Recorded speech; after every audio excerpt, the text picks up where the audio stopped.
Hey guys, so this story is a little bit different from what I usually have, but I really wanted to tell it, so I hope it's okay. Thanks. I'm a big fan of horror movies. That is by far the kind of movies that I watch the most frequently, and it's not because I don't get scared. I do, very easily, as a matter of fact, but I like getting scared. I like the intensity, and even when I go to bed and have nightmares all night long, to me that's just like double your money's worth. That's a good thing.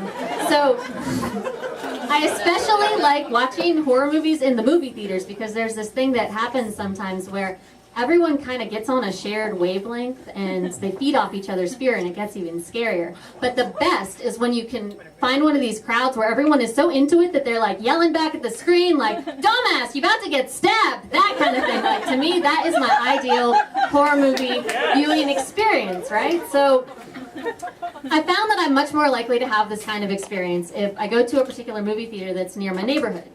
And that is because at that movie theater, I know that if I go during peak hours, I am pretty much guaranteed to be in the racial minority.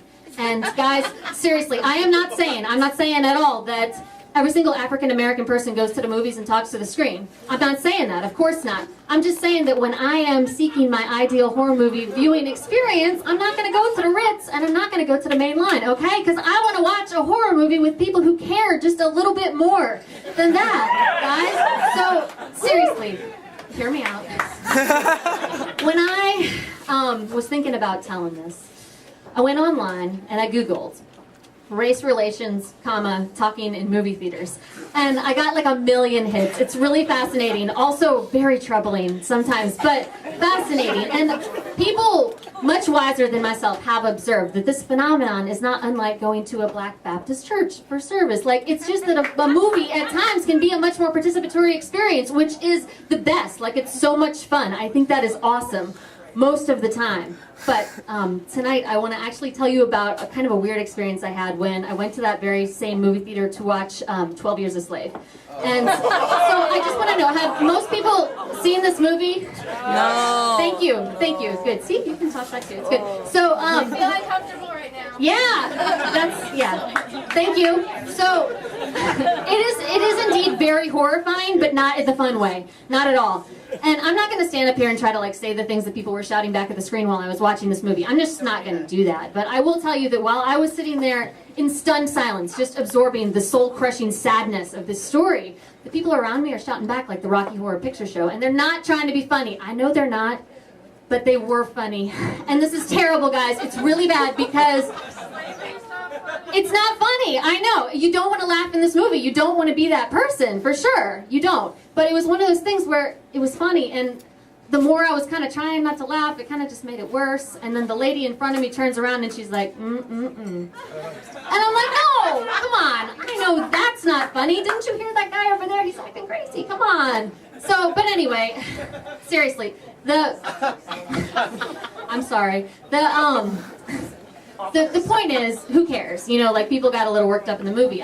Whatever, I know, I get it, but in all seriousness, I am so glad that I saw this film, because I've never seen anything like it, honestly. To have to stare dead on at an honest portrayal of that kind of brutality and have to remember the way things were around here not very long ago. Thanks. I feel like we talk about race all the time in this country, but most often it's really easy to forget what we're actually talking about. So, a few years ago I had a job working as a nurse in a federal women's prison, and I think a lot about the people that I knew inside of there. The women whose self-loathing and self-destructive transgressions had very often grown from the trauma of abuse, schizophrenics, shut up in cells and half-assed hospitals inside of the prisons, because we don't have very many hospitals left for them anymore outside of the prisons. Little old ladies from Juarez, Mexico, who had fled gang warfare and then earned federal sentences trying to bring their loved ones to safety. And suicides. Innumerable attempts and one success. The prison nurse learns that she must be most vigilant for suicidal behavior around the time of the inmate's release date, because a lot of these women have even less to hope for on the outside, starting over with nothing but the brand of an ex-felon for life. But that is not all that I saw inside of there. I also found a factory. It's a run-of-the-mill manufacturing plant where poor people, people of color, who had been locked up and shackled are then made to work for commissary crumbs. Idle hands are the devil's playground. You gotta get those inmates on the job. And after all, work is rehabilitation. Bullshit. It seems to me that we are slipping back into some bad habits around here.